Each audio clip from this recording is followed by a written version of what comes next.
नमस्कार। खबर बिहार झारखंड में आप सभी का स्वागत है। आपके साथ मैं हूं आदर्श तिवारी। शुरुआत करते हैं बुलेटिन की इस वक्त के हेडलाइंस के साथ।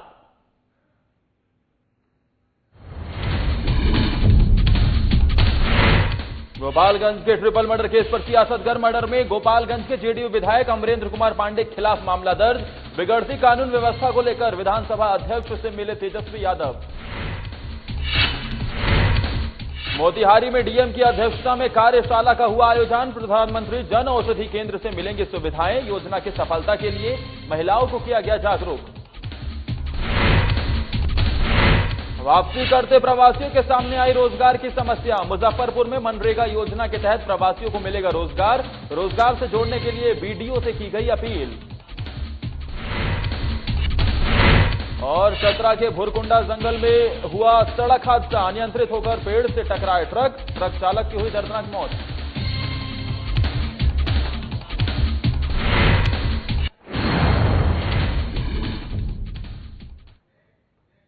चलिए बुलेटिन की शुरुआत इस वक्त के बिहार से कोरोना अपडेट की करते हैं। दरअसल बिहार में लगातार कोरोना का संक्रमण फैलता जा रहा है और इस बीच बड़ी खबर हम आपको बता रहे हैं कि बिहार का पहला कोरोना अपडेट जारी कर दिया गया है।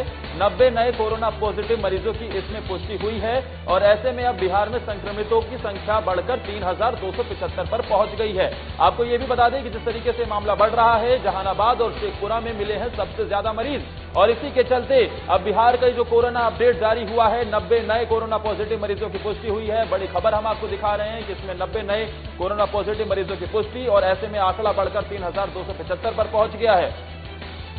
पहला अपडेट आज का ही जारी हुआ है। 90 नए कोरोना पॉजिटिव मरीजों की इसमें पुष्टि हुई है।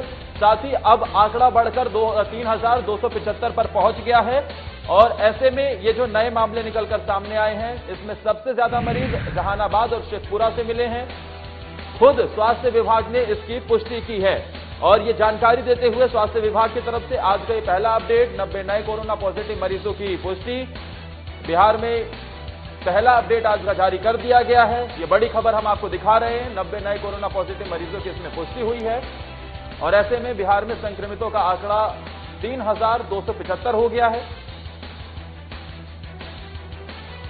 पटना संवाददाता अनिल कुमार इस बड़ी खबर पर ज्यादा जानकारी देने के लिए जुड़ गए। अनिल, क्या अपडेट मिल रहा है फिलहाल? जी, बता दें आपको कि बिहार स्वास्थ्य विभाग द्वारा आज का पहला अपडेट जारी किया गया है, जिसमें तेजी से यह संख्या बढ़ता हुआ दिख रहा है।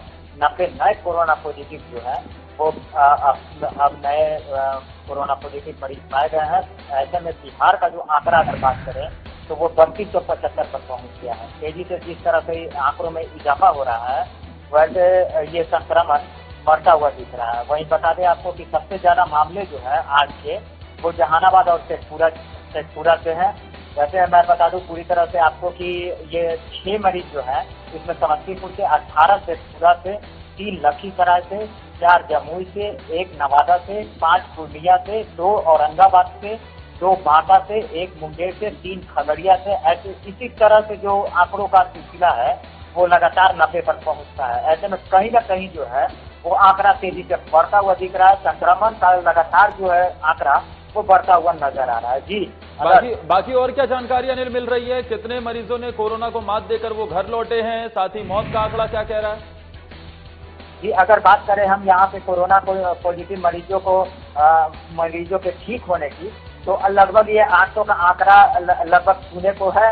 वहीं अगर बात करें हम डेली इजाफा की कोरोना संक्रमित लोगों में मरीजों में ठीक होने की, तो ये लगातार जारी है और काफी मरीज जो है वो स्वस्थ भी हो रहे हैं। ऐसे में अगर मरने वालों की बात की जाए तो अब तक में 16 जो है कोरोना से संक्रमित मरीज जो है वो बिहार में चल बसे हैं।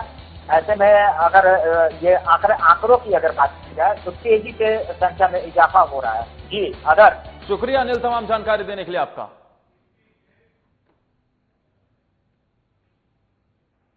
बीते दिनों में गोपालगंज का ट्रिपल मर्डर केस लगातार सुर्खियों में रहा है। इस मर्डर में गोपालगंज के जेडीयू विधायक अमरेंद्र कुमार पांडे उर्फ पप्पू पांडे के शामिल होने के बाद भी उनकी गिरफ्तारी न होने को लेकर पूरे प्रशासनिक महकमे पर सवाल उठ रहे हैं। वहीं इसी मामले पर नेता प्रतिपक्ष तेजस्वी यादव ने बिहार के तमाम आरजेडी विधायकों को आज पटना बुलाया था और तय कार्यक्रम के मुताबिक तमाम विधायकों के साथ तेजस्वी यादव और तेज प्रताप यादव गोपालगंज के लिए रवाना होने वाले थे। लेकिन गोपालगंज प्रशासन ने इस बात की अनुमति नहीं दी, जिसके बाद सभी आरजेडी विधायकों को उनकी जगहों पर ही रोक दिया गया। बताते चलें कि अब ये जो मामला निकलकर सामने आया है, इसमें तेजस्वी यादव और तेज प्रताप यादव की गाड़ी को भी उनके आवास पर ही पुलिस ने रोक दिया और आवास की घेराबंदी कर ली। साथ ही जिसकी देखरेख पटना के सेंट्रल एसपी करते नजर आए और इसी के चलते आरजेडी कार्यकर्ता नीतीश कुमार के खिलाफ खफा हो बैठे, नारेबाजी करने लगे। इस दौरान राबड़ी देवी भी मैदान में उतर गई। तेजस्वी यादव ने 9 लोगों के साथ विधानसभा अध्यक्ष से मुलाकात की और गोपालगंज ट्रिपल मर्डर केस में बिहार में बिगड़ती कानून व्यवस्था पर भी चर्चा की है।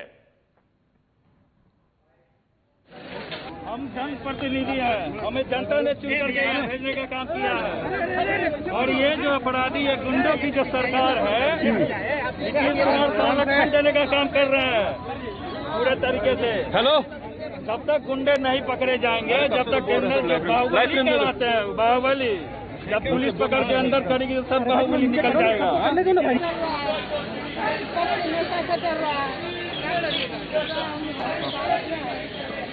ऊपर से आप लोग पे ही कार्रवाई की बात कही जा रही है। कार्रवाई से हम लोग डरते नहीं, हमने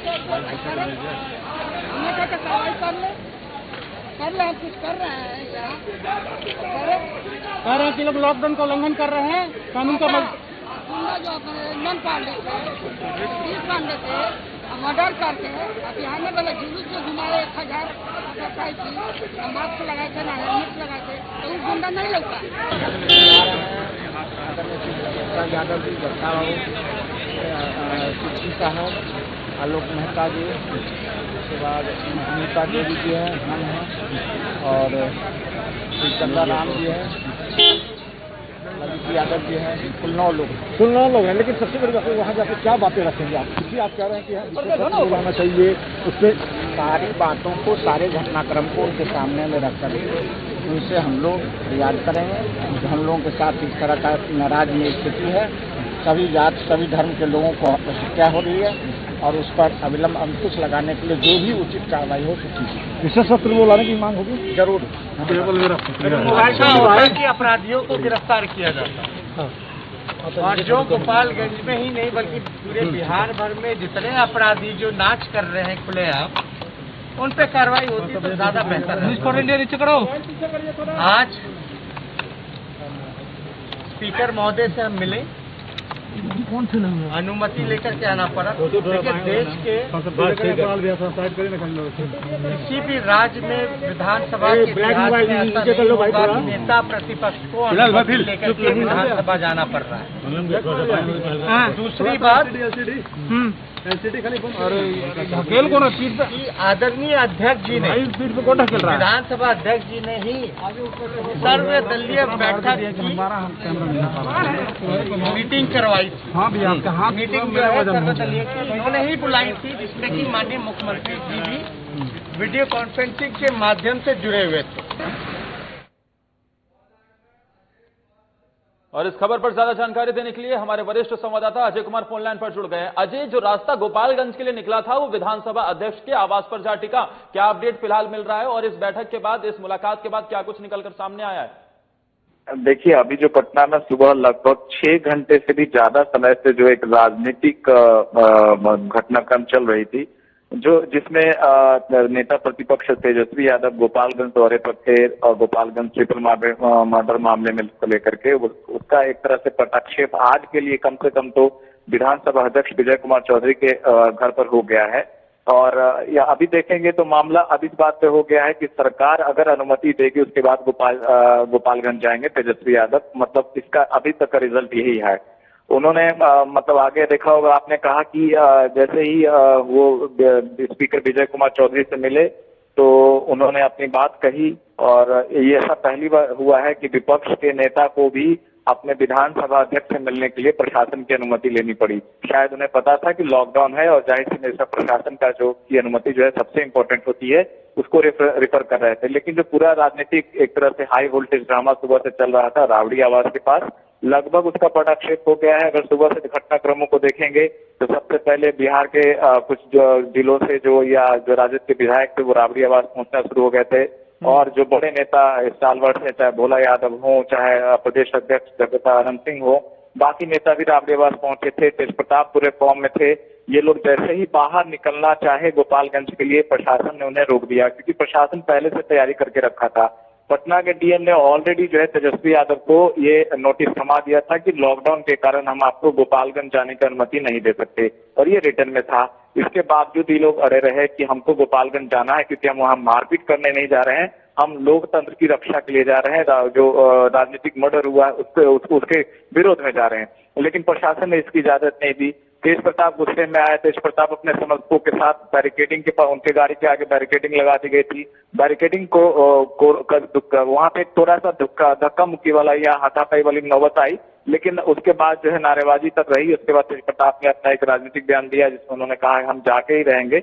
लेकिन इसी बीच जो प्रशासन जो है दुरुस्त रही, और जिसकी वजह से उनको जाने का मौका नहीं मिला। अंत में तेजस्वी यादव ने प्रस्ताव रखा कि वो अपने बात को रखने के लिए जो विधानसभा अध्यक्ष हैं विजय कुमार चौधरी से मिलना चाहते हैं, जिसमें प्रशासन ने उन्हें मिलने की अनुमति दी। इससे पहले उन्होंने विधानसभा अध्यक्ष से बात भी की फोन पे। बाद में लगभग 9 लोग 5 गाड़ियों से जाकर के उनसे मिलते हैं, और जहां जाकर ये फैसला होता है कि अगर प्रशासन उनको आदेश देता है तब जाकर के वो गोपालगंज के लिए फिर निकलेंगे। और इस तरह से लगभग 6 घंटे से ज्यादा चल रहा ये राजनीतिक हाई वोल्टेज जो यहाँ पे घटनाक्रम था, वो लगभग आज के लिए समाप्त सा दिख रहा है। जी अजय, इस बीच लेकिन ये कहना गलत नहीं होगा कि कोरोना के खिलाफ लड़ाई के बीच विपक्ष को बैठे बिठाए एक मुद्दा मिल गया है, और इसमें तेजस्वी यादव और राबड़ी देवी के साथ साथ तेज प्रताप यादव भी काफी सक्रिय नजर आ रहे हैं। लेकिन इस बीच अब उन्हें अपनों का साथी मिलता नहीं दिख रहा है। महागठबंधन के कई दल सवाल उठा रहे हैं। आरएलएसपी के महासचिव कहते हैं कि सिर्फ और सिर्फ राजनीति हो रही है। उन्होंने चिंता जायज है, लेकिन उन्होंने ये भी कहा है कि गोपालगंज मर्डर में ही उनकी ये तत्परता दिखाई देती है। हम पार्टी के प्रवक्ता सवाल उठाते हैं। देखिए, महागठबंधन में जो बाकी घटक दल हैं, चाहे वो हम हो, चाहे रालोसपा हो, या फिर बाकी जो अन्य हैं, उनमें राजद से थोड़ी दूरी तो अभी दिख रही है जब से ये राजनीतिक घटनाक्रम चल रहा है, और खास करके लॉकडाउन वाला मामला, कोरोना वाला मामला जब से हुआ है। बीच में आपने देखा भी होगा कि जो जीतन राम मांझी और रालोसपा अध्यक्ष भूपेंद्र कुशवाहा भी बीआईपी के जो सुप्रीमो हैं उनसे जाकर के अलग मिलते हैं, और उसका एक अलग सियासी मतलब निकाला जा रहा था। लेकिन आज एक बात तो तय है कि अगर ये लॉकडाउन नहीं होता तो निश्चित रूप से इस मामले को लेकर के जिस तरह से तेजस्वी यादव और उनका परिवार तेज प्रताप और राबड़ी देवी सरकार पर जिस तरह से हमलावर थे, और अगर इन्हें गोपालगंज जाने का मौका मिल जाता अगर लॉकडाउन न रहने की वजह से, तो ये बहुत बड़ा एक प्लेटफॉर्म मिल जाता विपक्ष को, सरकार को घेरने का। और जाहिर सी बात है तब तो मजबूरी में रालोसपा और हमको साथ होना पड़ता। लेकिन चूंकि वहाँ लॉकडाउन है, एक और बड़ी खबर हम अपने सूत्रों से आपको बता देना चाहेंगे कि इसी बीच जो राबड़ी आवास पे जो ड्रामा चला है, वहाँ सोशल डिस्टेंसिंग की जो धज्जियां उड़ी हैं, चाहे प्रशासन के लोग भी हों, चाहे राजद के लोग, जो जिस तरह से कई लोग मास्क नहीं पहने थे, सोशल डिस्टेंसिंग का ख्याल नहीं रख रहे थे, तो हमारे प्रशासन के सूत्र बता रहे हैं कि हो सकता है कि राजद के बड़े नेताओं पे इस नियम के उल्लंघन को लेकर के एफआईआर दर्ज हो सकती है, और इसको लेकर के सियासी पारा जो चढ़े या घटे, लेकिन ये अभी खबर निकल के सामने आ रही है इन सियासी हलचलों के बीच में। आदर्श, बिल्कुल जाहिर तौर पर, क्योंकि आज जो सुबह की तस्वीर हम दिखा रहे थे अपने दर्शकों को बेहद भयावह थी कि कोरोना के खिलाफ लड़ाई में सब चीजें इन नेताओं के आगे फीकी पड़ती नजर आती है। लेकिन ये कहना गलत नहीं होगा कि अभी ये राजनीतिक खेल थमने का नाम नहीं लेगा। गोपालगंज पर जो सियासत हो रही है वो अभी और बढ़ेगी, क्योंकि चुनाव इस साल बिहार में है। वक्त एक ब्रेक का हो चला है, फौरन हाजिर होते हैं। आप देखते रहे साधना प्लस।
ब्रेक के बाद इस वक्त की बड़ी खबर आपको बता दें जो गोपालगंज से आ रही है, जहां जिले वासियों के लिए राहत भरी खबर आई है और ये बहुत बड़ी राहत भरी खबर निकलकर गोपालगंज से सामने आई है। 17 मरीजों ने कोरोना से जंग जीत ली है और ये राहत भरी खबर है। ऐसे में जिले में 106 लोगों में कोरोना का संक्रमण पाया गया था और साथ ही जिस तरीके से ये बड़ी खबर हम आपको बता रहे हैं कि जिले में कोरोना विजेताओं की संख्या हुई 67 संख्या पहुंच गई है। 29 कोरोना मरीजों का इलाज चल रहा है और 17 मरीजों ने कोरोना से जंग जीत ली है।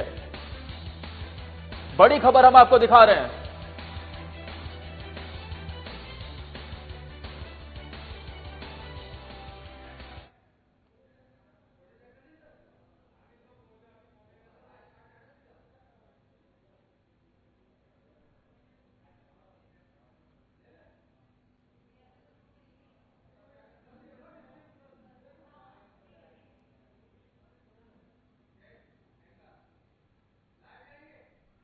चलिए सीधा लिए चलते हैं आपको रांची, जहां इस वक्त CM Hemant Soren press conference कर रहे हैं।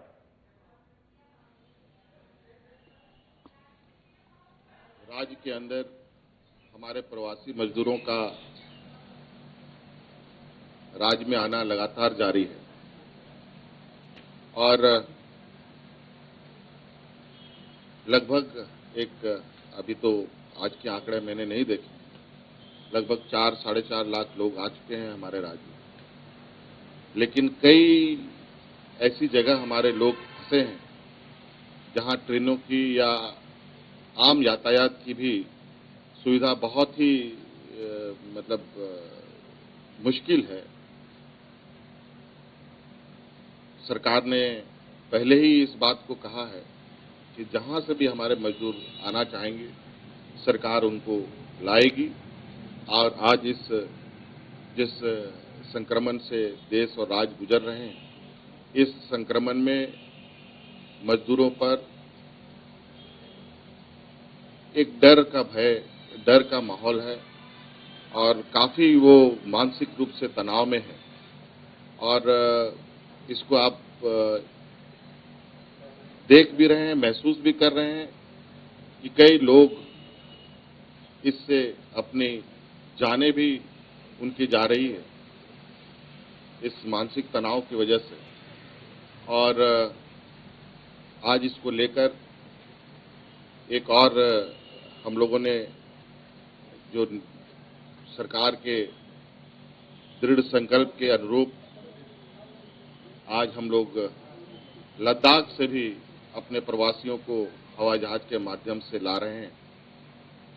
अभी वो लेह से दिल्ली पहुंचे हैं हवाई जहाज से, फिर शाम के हवाई जहाज से वो अपने राज्य में आएंगे और ये हमारे लिए एक खुशी की बात है। अभी कुछ दिनों के बाद अंडमान निकोबार से भी हमारे प्रवासी मजदूर आएंगे और लगातार मजदूरों का मुझे लगता है जो मूवमेंट है वो मूवमेंट जितनी जल्द खत्म हो राज्य सरकार के लिए ज्यादा बेहतर होगा, ताकि आगे की कार्य योजना बेहतर तरीके से हम लोग सुनिश्चित कर पाएं। आज इस मानसिक तनाव से निकलना भी जरूरी है और आने वाला समय में जीवन को सामान्य बनाना भी जरूरी है। इसके लिए मुझे लगता है कि प्रवासी मजदूरों को अगर कोई राज्य में फंसे हैं, उन राज्यों से भी मेरा आग्रह होगा कि जल्द से जल्द हमारे प्रवासियों को भेजें ताकि हम उनको अपने इस राज्य में उनके इच्छा के अनुरूप उनको सामान्य जीवन पर ला सकें। धन्यवाद।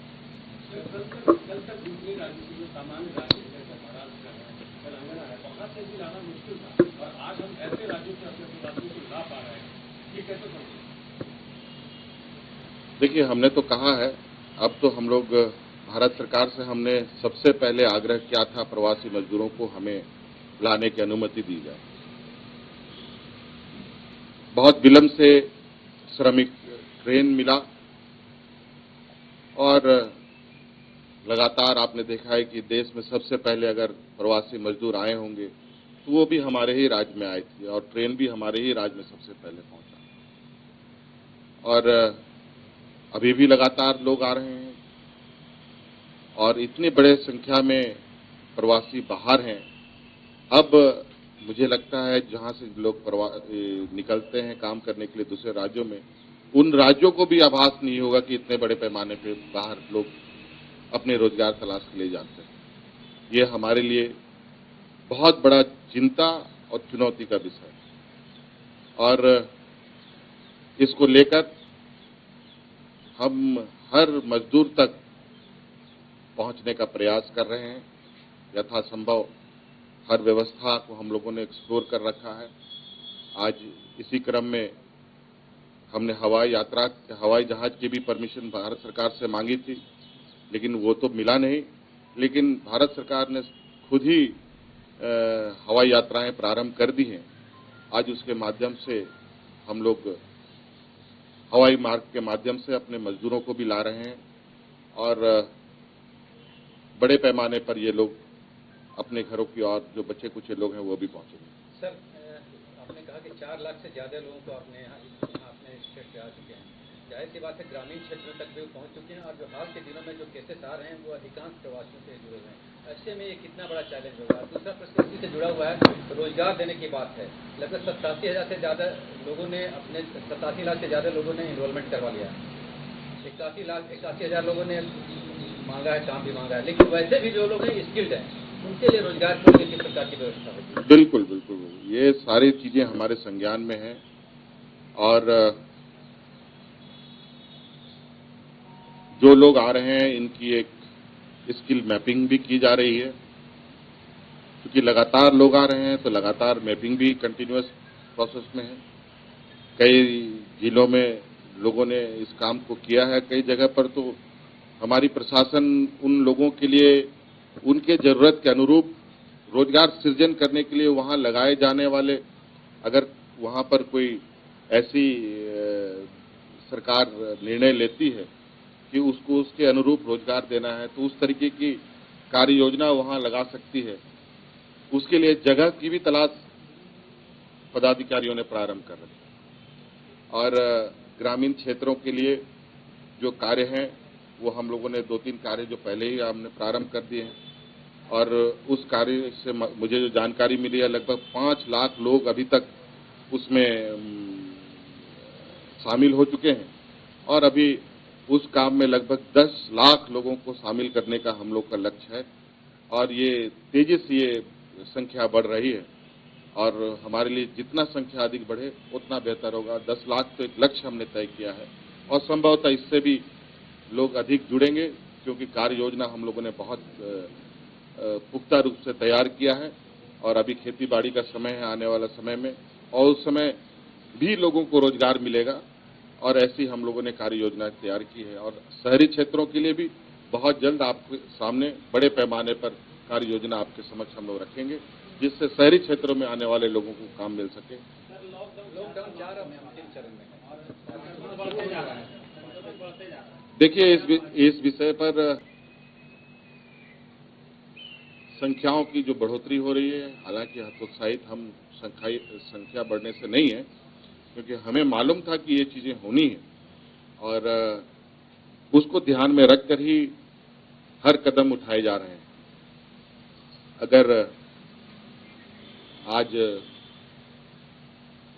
2-4 दिनों के अंदर संख्याओं में और उसके ठीक होने में कोई बदलाव होता है या कोई उसकी गति उसकी व्यवहार में कुछ बदलाव होता है उसके अनुरूप हम लोग निर्णय लेंगे।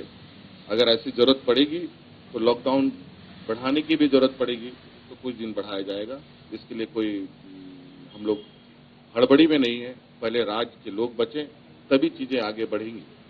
इसलिए हमारी पहली प्राथमिकता है यहाँ के लोगों को बीमारी से बचाना, भूख से बचाना, उसके बाद बाकी चीजें आती हैं और उसके लिए हम तैयार हैं।